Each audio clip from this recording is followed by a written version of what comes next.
What's going on? Welcome back to 100% NUFC. So it's currently 8:30 in the UK and the British transfer market closes in the next 2.5 hours, 11 o'clock. But just to announce that Newcastle will not be making any signings tonight, wherever you're watching. And wasn't expecting Newcastle to sign anybody today.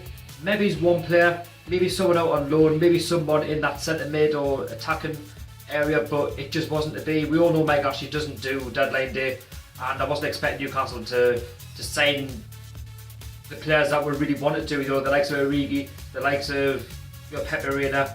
There's a question marks to be asked, did Rafa Benitez want those players? Well, we'll only find out in his press conference against Swansea next week when we play them at the Liberty Stadium. But as the weeks went on, I was kind of getting a bit more, it's typical Newcastle, we're not going to do it. And we have let a few players go since I spoke to yesterday about Grant Hanley and Revier and CM De Jong, but nobody has come in return. We have seen Hoslu over the last couple of weeks come to Newcastle from Stoke City, but will he be enough? We'll only find out in January where we are in the table. I think January will become a crucial window for us if we are near the bottom of the league. I hope we're not. We've got to have some sort of ambition. I'm optimistic. Am I disappointed that we didn't sign the players that we wanted to this summer? Yes, I am, because it was a big window. But at the same time, we're back in the Premier League. I can't say we're not ambitious. Yes, maybe not ambitious in terms of not signing big name players, but again, it can either work one way or the other. It can go for you or it can backfire. And we did kind of need to bolster the squad. Yes, we have signed a few players. We have spent in the region of £35 to £40 million, but it's not as if we haven't spent. Yes, Mike Ashley did promise him more money, but at the same time, it was all about getting players off the wage bill, getting players out the door. That's probably why it's hindered us not being able to sign the players that we really wanted to. That could be a factor. But again, I can only speak for the club. But we'll just move forward now, and it is disappointing, I'm not going to lie. And like I keep saying, it is what it is. But I'll keep supporting the team. And Dwight Gilly was linked with Fulham over the course of this week. He was linked with a £50 million move. Apparently that was rejected by Newcastle. Tonight Fulham have upped that deal, but he will be staying at St James's Park as far as I'm concerned.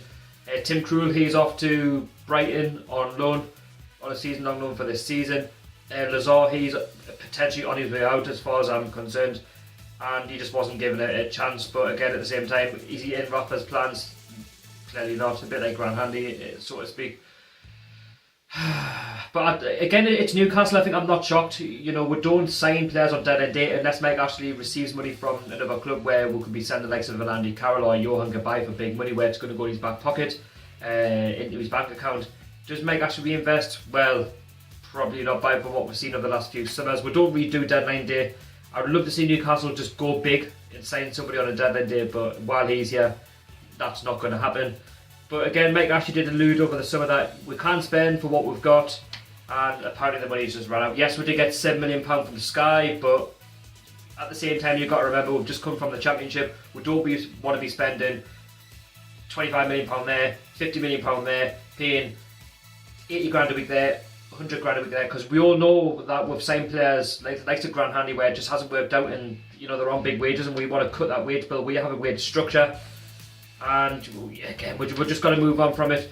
What are your thoughts about the summer transfer window? Are you disappointed? Are you happy with what we've spent? Do you think we could have spent more? Who would you have signed and where, in terms of positions? Where would you have strengthened? Because personally, I would have strengthened in the middle and up front. The back four was okay for me. A goalkeeper, I don't think we needed a goalkeeper in my opinion. We did not need one. And all I can say is, yes, I'm disappointed, but I'm not frustrated. We're back in the Premier League. We've just got to work with what we have, with the tools that we've got in front of us. Rafa will be frustrated, I understand that. But January, in my opinion, will be a big win. And if we don't strengthen being near the bottom of the league, then who knows? Take it from there.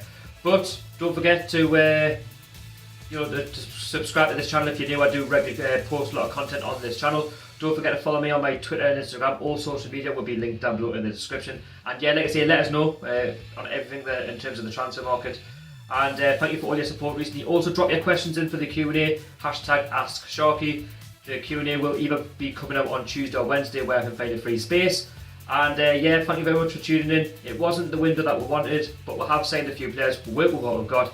Anyway, I've been rambling on too much. I'll see you all later.